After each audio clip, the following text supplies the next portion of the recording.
नमस्ते दोस्तों, स्वागत है मेरे YouTube चैनल में। आज हम अपनी अगली कहानी पढ़ रहे हैं जिसका नाम है चीफ की दावत।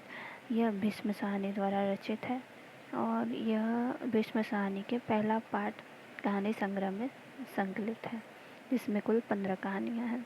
आइए शुरू करते हैं चीफ की दावत। आज मिस्टर सामनाथ के घर चीफ की दावत थी। कब? आज।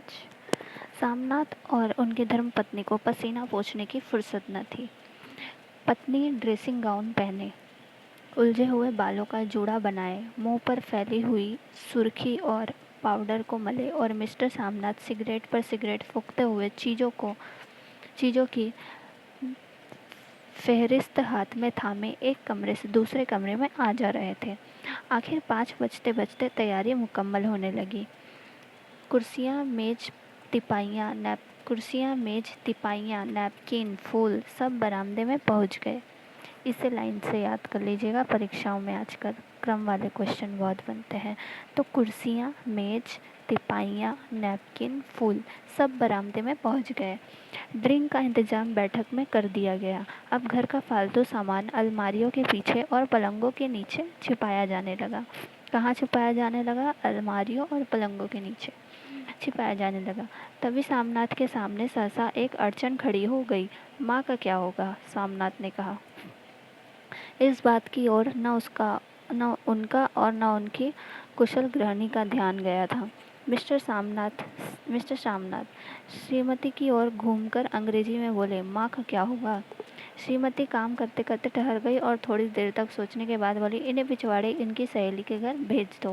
रात भर बेशक वहीं रहें, कल आ जाएं।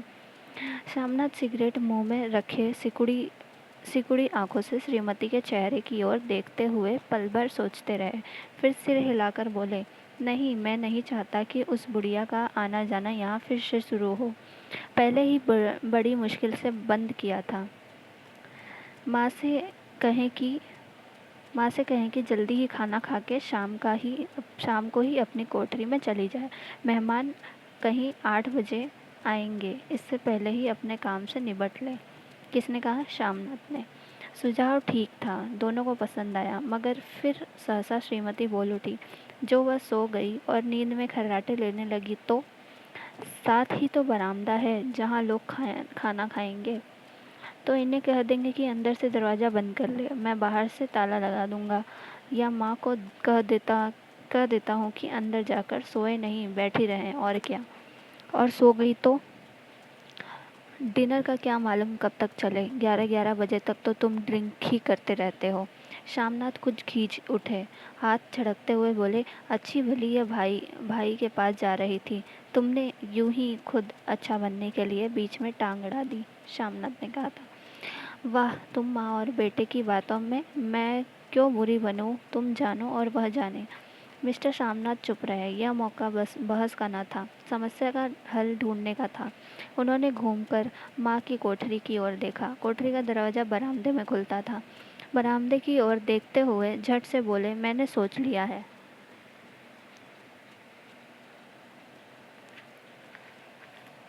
और उन्हीं कदमों माँ की कोठरी के बाहर जा खड़े हुए। माँ दीवार के साथ एक चौकी पर बैठी दुपट्टे में मुंह सिर लपेटे माला जप रही थी। सुबह से तैयारी होती देखते हुए माँ का भी दिल धड़क रहा था। बेटे के दफ्तर का बड़ा साहब घर पर आ रहा है, सारा काम सुविधे से चल जाए। माँ, आज तुम खाना जल्दी खा लेना, मेहमान लोग 7:30 बजे आ जाएंगे। माँ ने धीरे से मुंह से दुपट्टा हटाया और बेटे को देखते हुए कहा, आज मुझे खाना नहीं खाना है बेटा। तुम तो जानते हो, मांस मछली बने तो मैं कुछ नहीं खाती। जैसी भी हो, अपने काम से जल्दी निबट लेना। सामनाथ ने कहा। अच्छा बेटा। और माँ, हम लोग पहले बैठक में बैठेंगे, उतनी देर तुम यहाँ बरामदे में बैठना।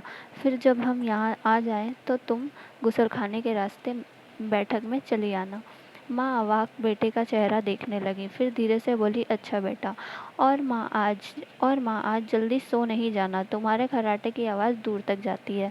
माँ लज्जित सी आवाज़ में बोली, क्या करूँ बेटा, मेरे बस की बात नहीं है। जब से बीमारी से उठी हूँ, नाक से सांस नाक से सांस ही नहीं ले सकती। मिस्टर सामनाथ ने इंतजाम तो कर दिया, फिर भी उनकी उधेड़ बुन खत्म नहीं हुई।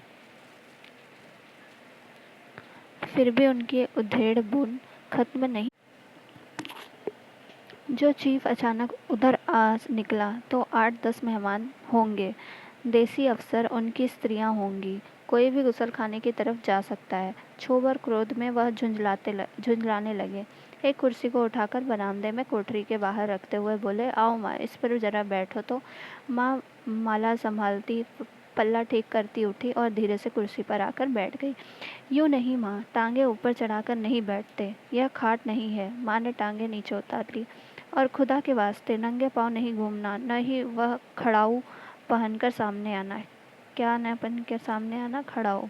किसी दिन तुम्हारी यह खड़ाऊ उठाकर मैं बाहर फेंक दूंगा। माँ चुप रही। कपड़े कौन से पहनोगी माँ? जो है वही पहनूंगी बेटा, जो कहो पहन लूँ। मिस्टर सामनाथ सिगरेट मुंह में रखे फिर अधखुली आंखों से माँ की ओर देखने लगे और माँ के कपड़ों की सोचने लगे। सामनाथ हर बात में तरतीब चाहते थे। घर का सब संचालन उनके अपने हाथ में था। खूटियाँ कमरों में कहाँ लगाई जाए, बिस्तर कहाँ पर बिछे, किस रंग के पर्दे लगाए जाएं, श्रीमती कौन सी साड़ी पहने, मेज किस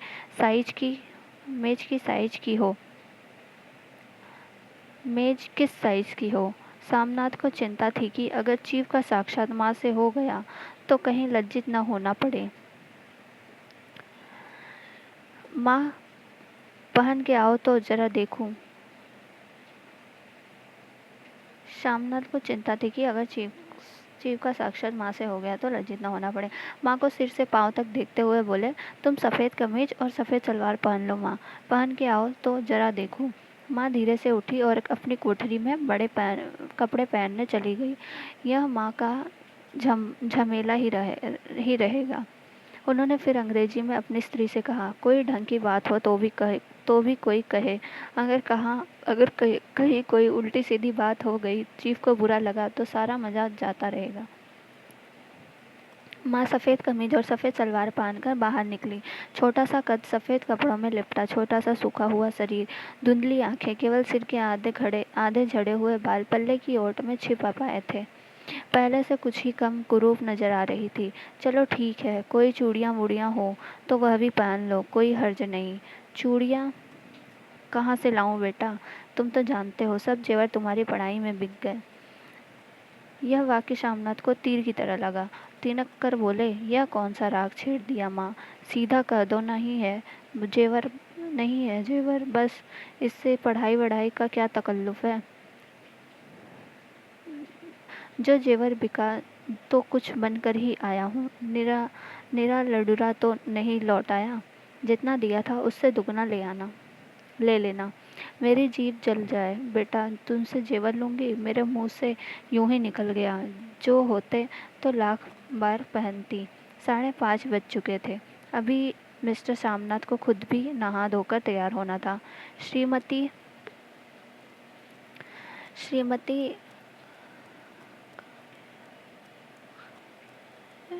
मेरी जेब, हाँ, श्रीमती कब की अपने कमरे में जा चुकी थी। शामनाथ जाते हुए एक बार फिर माँ को हिदायत करते गए, माँ रोज की तरह गुमसुम बन के नहीं बैठी रहना। अगर साहब इधर आ निकले और कोई बात पूछे तो ठीक तरह से बात का जवाब देना।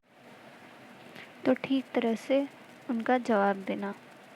मैं ना पढ़ी न लिखी बेटा, मैं क्या बात करूँगी? तुम कह देना माँ अनपढ़ है, कुछ जानती समझती नहीं, वह नहीं पूछेगा। 7 बजते बजते माँ का दिल धक धक करने लगा। अगर चीफ सामने आ गया और उसने कुछ पूछा तो क्या जवाब देंगी? अंग्रेज को तो दूर से ही देखकर घबरा उठती हैं। यह तो अमेरिकी है। सामनाथ का चीफ अमेरिकी है, ध्यान देना। ना मालूम क्या पूछे, मैं क्या कहूँगी? माँ का जी चाहा कि चुपचाप पिछवाड़े विधवा सहेली के घर चली जाए, मगर बेटे के हुक्म को कैसे टाल सकती थी। चुपचाप कुर्सी पर से टांगे लटकाए वहीं बैठी रही। एक कामयाब पार्टी वह है जिसमें ड्रिंक कामयाबी से चल जाए। सामनाथ की पार्टी सफलता के शिखर चूमने लगी। वार्तालाप उसी रौ में बह रहा था। जिस रॉ में गिलास भरे जा रहे थे। कहीं कोई रुकावट न थी, कोई अड़चन न थी। साहब को विस्की पसंद आई थी, मेम साहब को पर्दे पसंद आए थे, सोफ़ा कवर का डिज़ाइन पसंद आया था। क्या पसंद आए थे? मेम साहब को पर्दे पसंद आए थे और सोफ़ा कवर का डिज़ाइन पसंद आया था। कमरे की सजावट पसंद आई थी। इससे बढ़कर क्या चाहिए? साहब तो ड्रिंक के दूसरे दौर में ही चुटकुले और कहानियाँ कहने लग गए थे। दफ्तर में जितना रौब रखते थे, यहाँ पर उतने ही दोस्त परवर हो रहे थे। और उनकी स्त्री काला गाउन पहने, गले में सफ़ेद मोतियों का हार, सेंट और पाउडर की महक से ओतप्रोत कमरे में बैठी सभी देसी स्त्रियों की आराधना का केंद्र बनी हुई थी। बात बात पर हंसती, बात बात पर सिर हिलाती और सामनाथ की स्त्री से तो ऐसे बातें कर रही थी जैसे उनकी पुरानी सहेली हो। और इसी रो में पीते पिलाते 10:30 बज गए। वक्त गुजरते पता ही न चला। आखिर सब लोग अपने अपने गिलासों में से आखिरी घूंट पीकर खाना खाने के लिए उठे और बैठक से बाहर निकले। आगे आगे सामनाथ रास्ता दिखाते हुए, पीछे चीफ और दूसरे मेहमान। बरामदे में पहुंचते ही सामनाथ सहसा ठिठक गए। जो दृश्य उन्होंने देखा उससे उनकी टांगें लड़खड़ा गई और क्षण भर में सारा नशा हिरन होने लगा। बरामदे में एक कोठरी के बाहर माँ अपनी कुर्सी पर ज्यों की त्यों बैठी थी, मगर दोनों पाँव कुर्सी की सीट पर रखे हुए और सिर दाएं से बाएं और बाएं से दाएं झूल रहा था और मुंह में से लगातार गहरे खर्राटों की आवाज़ें आ रही थी। जब सिर कुछ देर के लिए टेढ़ा होकर एक तरफ को थम जाता तो खर्राटे और भी गहरे हो उठते और फिर जब झटके से नींद टूटती तो सिर फिर दाएं से बाएं झूलने लगता। पल्ला सिर पर से खिसक आया था और माँ के झरे हुए बाल आधे गंजे सिर पर अस्त व्यस्त बिखर रहे थे। देखते ही सामनाथ क्रुद्ध हो उठे। जी चाहा कि माँ को धक्का देकर उठा दे और उन्हें कोठरी में धकेल दे, मगर ऐसा करना संभव न था। चीफ और बाकी मेहमान पास खड़े थे। माँ को देखते ही देसी अफसरों की कुछ स्त्रियां हंस दी कि इतने में चीफ ने धीरे से कहा, पुअर डियर। हाँ, माँ हड़बड़ा के उठ बैठी। सामने खड़े इतने लोगों को देखकर ऐसी घबराई कि कुछ कहते न बना। झट से पल्ला सिर पर रखती हुई खड़ी हो गई और जमीन को देखने लगी। उनके पांव लड़खड़ाने लगे और हाथों में उंगलियां थर-थर कांपने लगी। माँ, तुम जाके सो जाओ। तुम क्यों इतनी देर तक जाग रही थी? और खिसियाई हुई नज़रों से सामना चीफ के मुंह की ओर देखने लगे। चीफ के चेहरे पर मुस्कुराहट थी। वह वहीं खड़े खड़े बोले, नमस्ते। माँ ने झिझकते हुए अपने में सिमटते हुए दोनों हाथ जोड़े, मगर एक हाथ दुपट्टे के अंदर माला को पकड़े हुए था, दूसरा बाहर। ठीक तरह से नमस्ते भी न कर पाई। शामनाथ इस पर भी खिन्न हो उठे। इतने में चीफ ने अपना दायां हाथ मिलाने के लिए माँ के आगे किया और माँ और भी घबरा उठी। माँ, हाथ मिलाओ।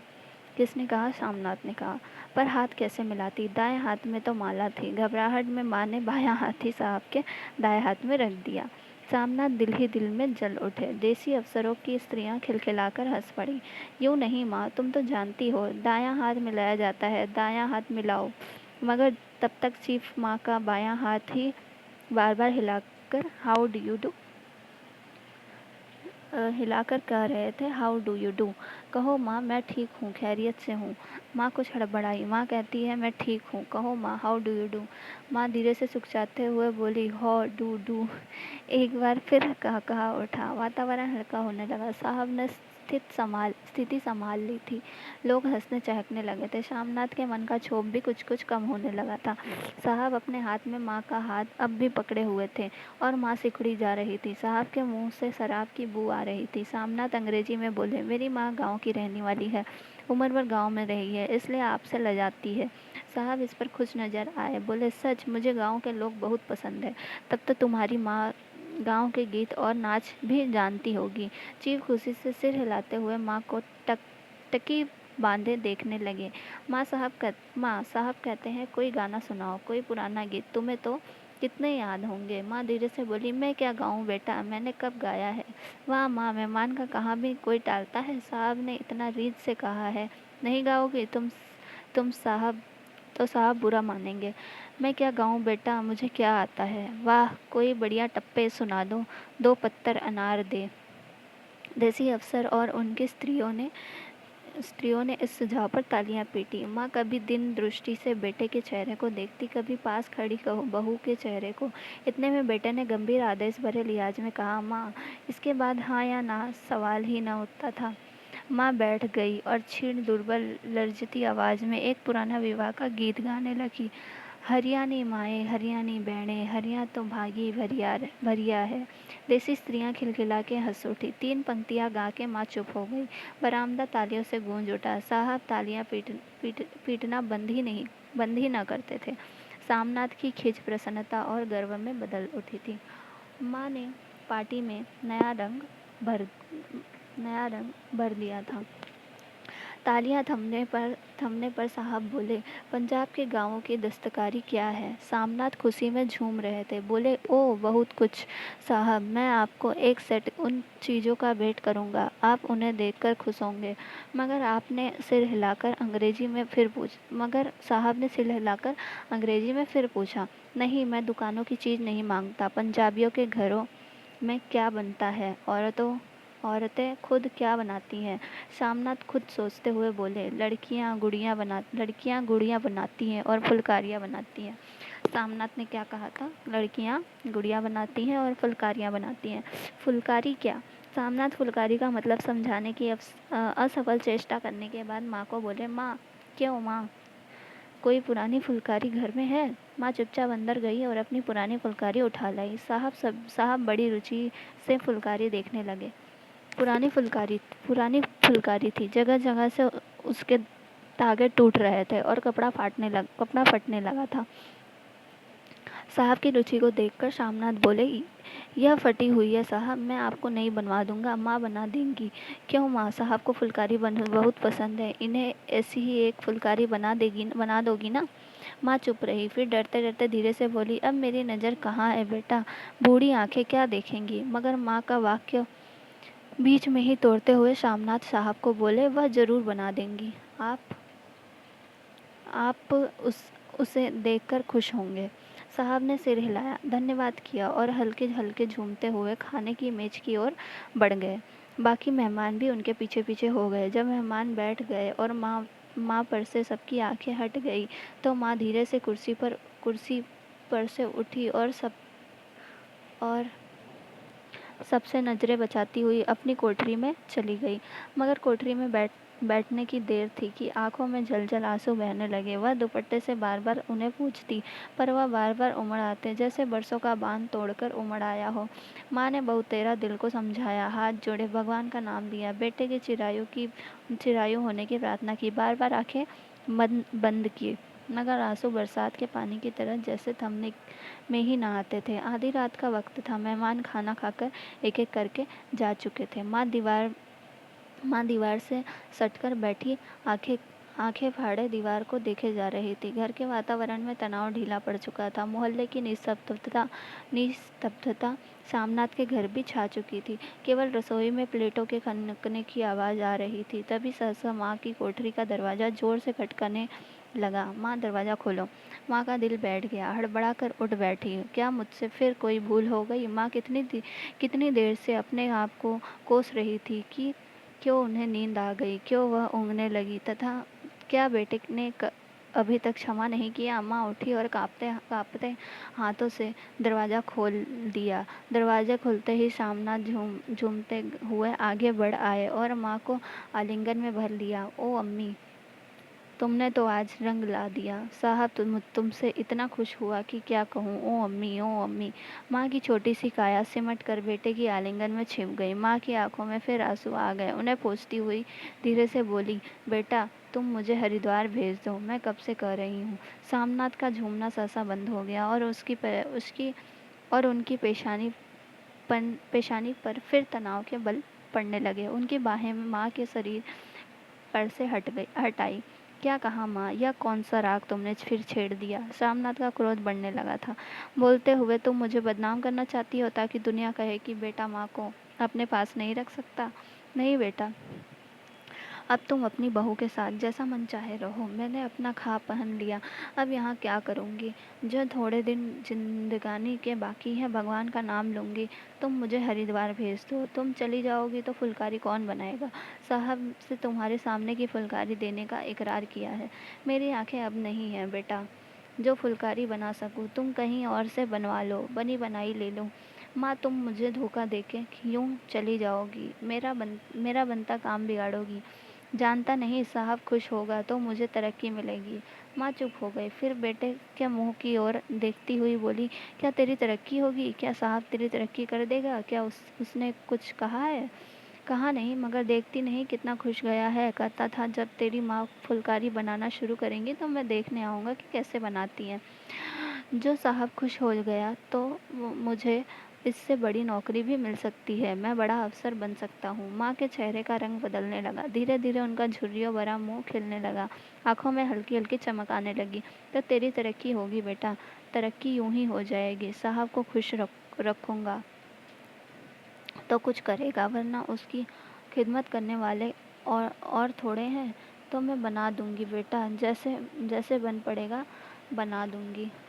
और माँ दिल ही दिल में फिर बेटे के उज्जवल भविष्य की कामनाएं करने लगी। और मिस्टर श्यामनाथ अब सो जाओ, अब सो जाओ माँ कहते हुए मिस्टर श्यामनाथ अब सो जाओ माँ कहते हुए तनिक लड़खड़ाते हुए अपने कमरे की ओर घूम गए। दोस्तों, यह कहानी यहाँ समाप्त होती है। मिलते हैं हम अपनी अगली कहानी में, तब तक के लिए धन्यवाद।